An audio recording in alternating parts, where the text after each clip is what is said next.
Alright YouTube, how's it going? Welcome back to the channel. So today guys, like any other end of the month, we will always have a tier list for you guys, and this is with the new and the old archetypes that is in Master Duel. So with the Singularity Warrior that just came out 2 weeks prior, I think, 2 weeks prior, we got a ton of cyber supports, the 2 new archetypes, the Vanquish and the Nouvelles.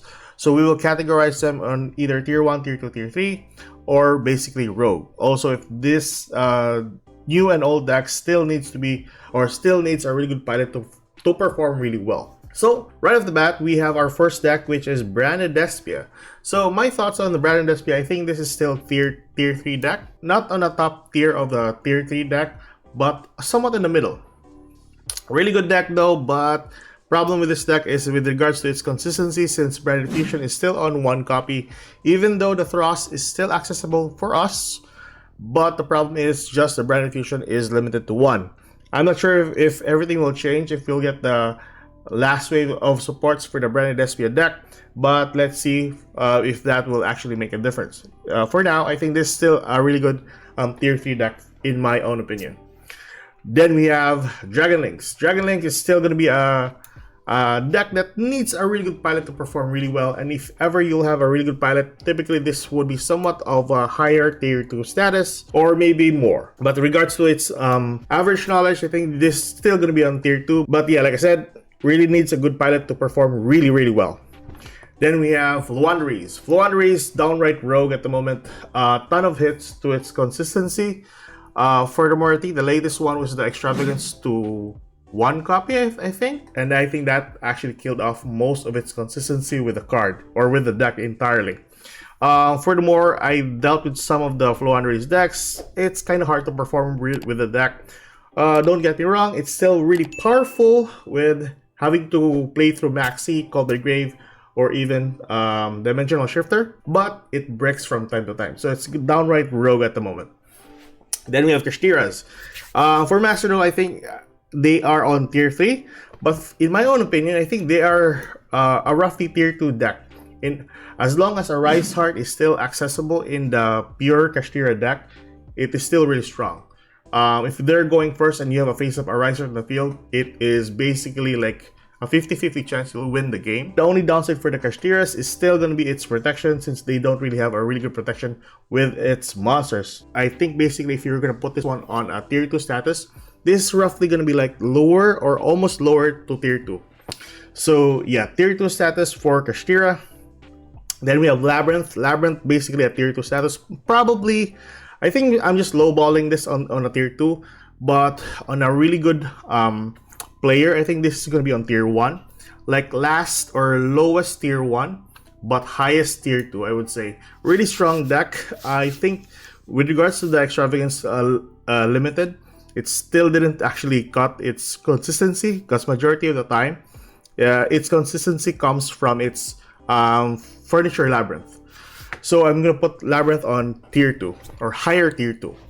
Then we have the new Mathmech that got a lot of support from the Singularity Warrior.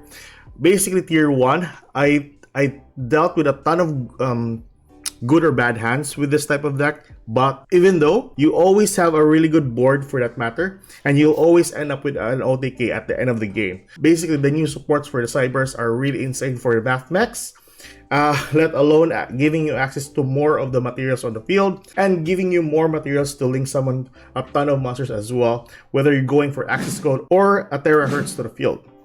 Basically, tier 1, not really higher than Purrely, I would say. And let's put Purrely as well. Purrely basically tier 1 still, hasn't really changed. The consistency with the Purrely are still really good, hasn't changed. Yeah, really good tier 1 deck as well, solid tier 1 deck at the moment. Then we have Mikanko's. Mikanko's really good tier 2 deck. I think one of the best going second decks currently for Master Duel. Higher than Kashtira's, but lower than Labrynth. There are some problems with Mikanko's going first, but going second, most of the time, you'll always have your win going second. Then you have Naturia Runic. I would say I'm going to put this one on higher tier 3, above Branded Despia.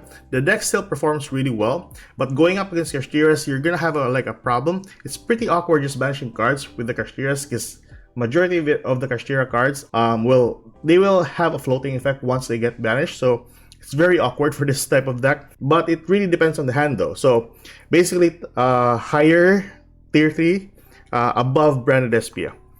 Ninjas, I think you really need a good pilot, and even with a really good pilot for this deck, it's still gonna be like roughly tier 3 status, or possibly if you have a really good pilot, or possibly tier 2, somewhat like that, last tier 2, near Kashtira or below Kashtira, but you still need a really good pilot for this to actually work. Low or middle tier 3, I would say. No, I think lower tier 3 is somewhat a good choice for ninjas. But yeah, you still need a really good pilot for this to actually perform really well. Then we have the new archetype, which is the Nouvelles. Nouvelles are pretty good up against Kashtiras and Mikankos. I tried this deck against Kashtiras and Mikankos. It is really insane, very funny for the interaction. Having to make like 9 or 10 interruptions on your opponent's turn is quite insane. At first glance, I really thought that this is like a really bad deck, but once you get to know the deck by hand or by heart, it's really insane, really good, very strong. I think it's higher than Mikankos and really higher than Kashtiras. Whether or not you have an average knowledge with the deck, or if you're really good with the deck, you're still going to be like putting it on a tier 2 status. Then you have Punks. Punks, I would say like higher than Branded Despia, I would say, because the strongest variant for Punks at the moment is with the Kashtiras, and with that, it gains a lot of like momentum, accessing more cards from your deck to your hand. Going first with the Punks, with the Kashtira variant is kind of okay though. Very consistent most of the time, and of course you always gain access to more of your cards as long as you have the field spell accessible for you. But yeah, higher than Branded Despia, really good deck as well, very solid deck. But we'll see in the near future once the Gold Pride will be accessible in Master Duel. But yeah, middle of tier 3, I would say. Then we have Rescue Ace. So Rescue Ace at the moment is practically rogue. We're still gonna wait for their supports, or the 2 remaining support cards for the deck, which is the Preventer and the Emergency. Hopefully if we'll get those cards, basically this will be like around tier 2 status of a deck, and this is really good when I tested this one out with the new Emergency in the YugiOh Omega. But yeah, at the moment, pretty much rogue. Then we have Scareclaw. Scareclaw is, with the new supports, are kind of insane. I think last time I placed it on tier 3. I think above Punks, I would say. Really good Go Second deck as well, but not as good as Mikankos. The changes with the deck, this can now go first and can set up like the Twin Saw and the Defanging. Really good cards as well for the support for Scareclaws. Then we have Sprites. Sprites, I would say lower than Naturia Runic. You know what? Lower than Naturia Runic and lower than Scareclaws. Really good deck if you're going first. You can set up a really good board. The problem with the deck is it cannot go beyond, or it cannot fight decks that has monsters with 2000 or more. If you're going first, typically you can really make a really good board, or a really insane board for that matter. But going second against Kashtiras or even Scareclaws, or even practically Bishops, I would say, really hard. So I'm gonna put this one on middle tier 3. Then we have Sword Souls, one of the strongest synchro decks. Hasn't been hit for the ban list for a couple of months now. I think it's almost gonna be a year. Really good deck, practically like below Punks. I would say really strong synchro deck as well. I think below Punks is the ideal category for the Sword Souls per se. So I'm gonna put that one there. Tearlaments, I would say at the moment they're pretty much rogue or close to tier 3. I think last or probably below Branded Despia. You might say that Tearlaments is still a really good deck because Gate Callus is still there. But yeah, it dealt with a ton of Tearlament decks. It's really hard to perform with this type of deck with a ton of limitations. So I'm just gonna put this one on rogue at the moment. Not really a fan of Tearlaments. I played it like for a week or so when it got released. Afterwards, I got bored. So yeah, practically rogue at the moment, in my own opinion. Or if I'm being generous, I'm placing it on a tier 3 status, like below or next to Sword Soul, I would say. But yeah, Rogue. And then for our last archetype, and also the new archetype that was added for the game, we have Vanquish Soul.